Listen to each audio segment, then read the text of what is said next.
Assalamualaikum warahmatullahi wabarakatuh. Dan Habibur. di sini kami dari kelompok 7 mata kuliah statistika dari kelas 4C akan menjelaskan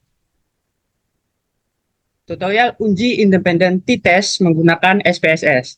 Di sini kami dari kelompok 7 beranggotakan saya sendiri Ahmadani dengan NPM 2213053162. Saya Farisa Alicia dengan NPM 221305326. Saya Nengsara Aprilia dengan NPM 22130530667. Saya Vita Mulyasari dengan NPM 2213053080. Saya Ratih Kurniasi dengan NPM 2213053159. Saya Suherle Varianti dengan NPM 225305329. Baiklah, untuk langkah yang pertama akan disampaikan oleh saudari Ratih, kepadanya dipersilakan.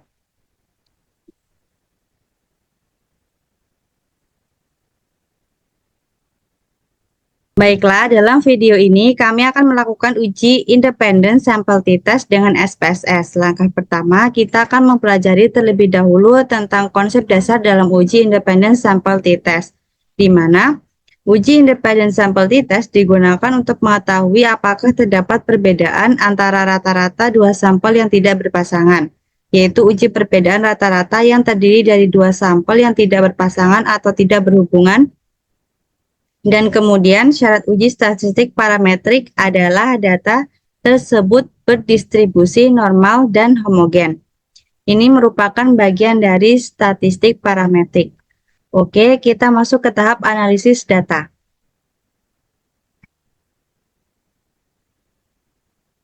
Di sini saya mempunyai data hasil belajar matematika yang terdiri dari hasil belajar siswa kelas A dan siswa kelas B. Di sini terdapat dua sampel seperti sampel tidak berpasangan, jadi berbeda kelompok, yakni kelompok A dan kelompok kelas B.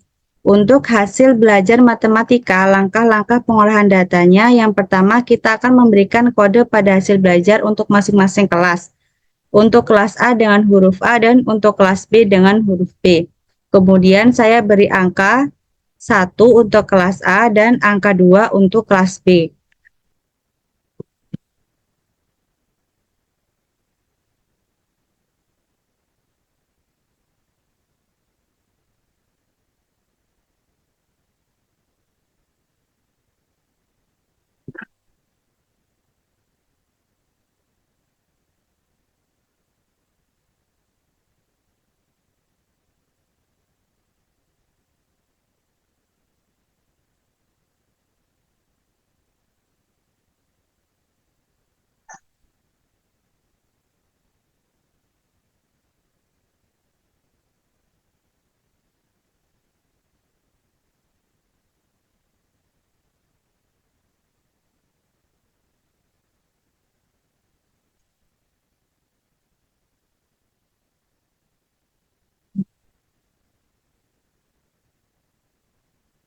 Ya, baiklah, untuk langkah yang selanjutnya akan disampaikan oleh saudari Eva. Kepadanya dipersilakan. Baiklah, selanjutnya kita akan membuka program SPSS yang sudah ada. Nah, di sini adalah tampilan awal untuk program SPSS. Selanjutnya kita klik variable view. Kemudian untuk name, yang pertama kita kasih nama hasil.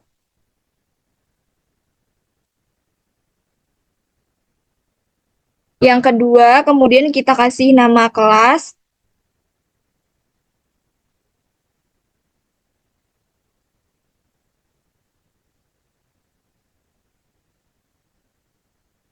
Selanjutnya, pada bagian label kita tuliskan hasil belajar matematika.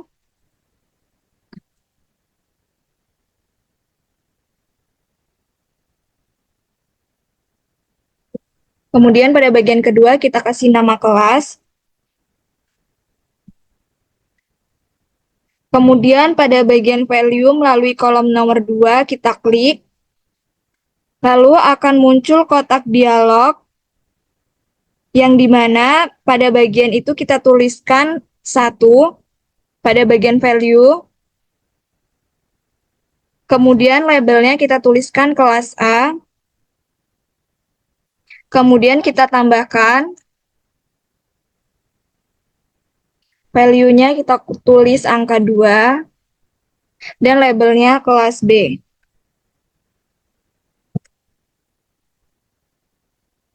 Lalu kita klik OK. Selanjutnya kita klik data view. Di sini ada dua variabel yang sudah dibuat tadi, yaitu variabel hasil dan kelas. Selanjutnya kita akan menginput data yang ada di Excel ke program SPSS, yaitu dengan cara buka Excel terlebih dahulu, di mana tujuannya untuk mengetahui apakah terdapat perbedaan rata-rata antara hasil belajar untuk kelas A dan kelas B. Cara penginputannya yaitu kita blok kelas A terlebih dahulu.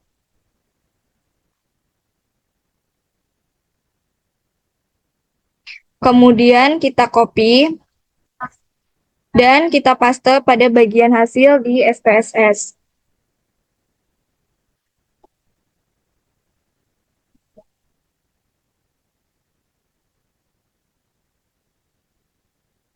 Kemudian untuk hasil kelas B di Excel akan kita copy.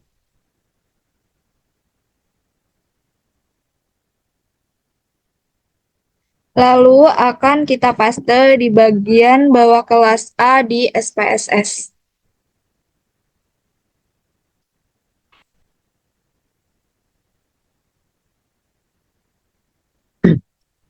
Baiklah, untuk langkah yang selanjutnya akan disampaikan oleh saudari Vita. Kepadanya silakan.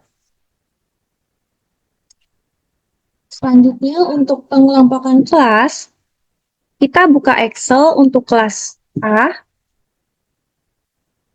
Kita blok seperti ini kodenya, kemudian di copy.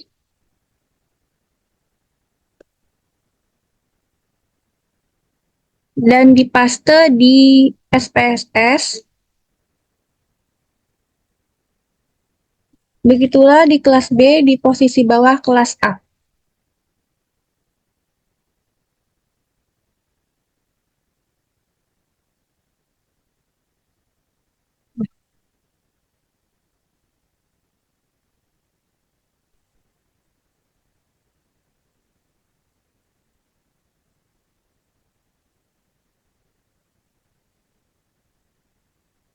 Seperti inilah data untuk uji sampel T-test.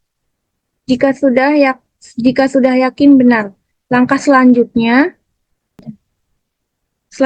kita klik analisis, klik komplement.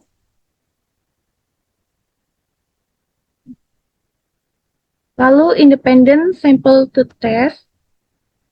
Muncul kotak dialog seperti ini. Pada bagian hasil belajar, kita klik input di sebelah kanan dan kotak tes variabel. Kemudian untuk kelas dimasukkan ke grouping variabel. Klik define group. Pada grup 1 kita tuliskan angka 1. Kemudian untuk grup 2 tuliskan angka 2. Klik continue lalu klik OK.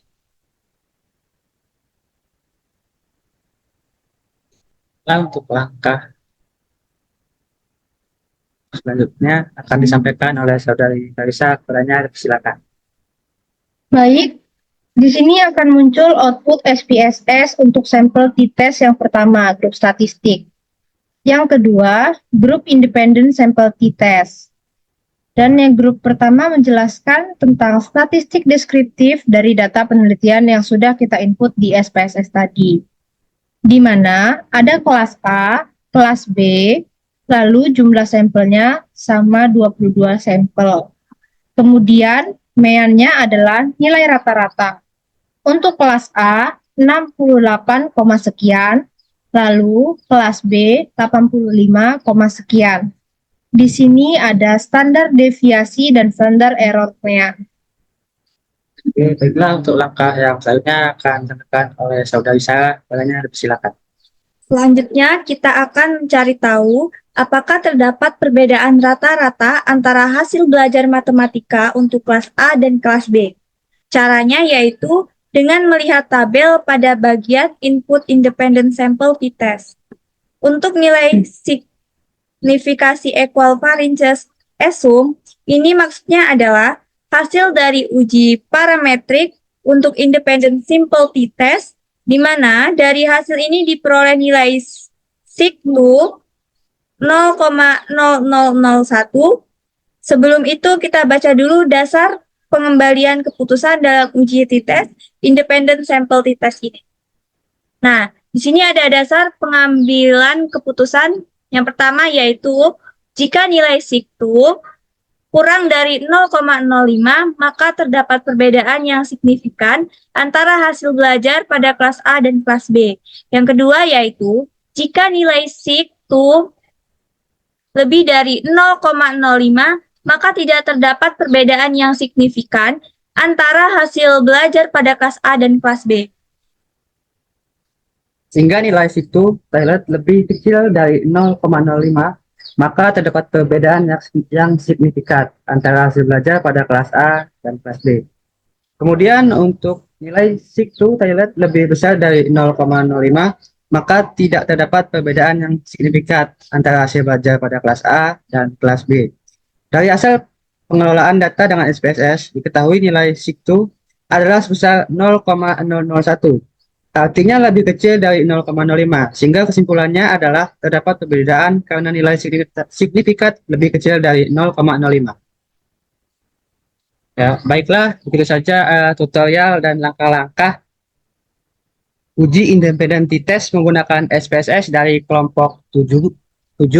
Kami akhiri.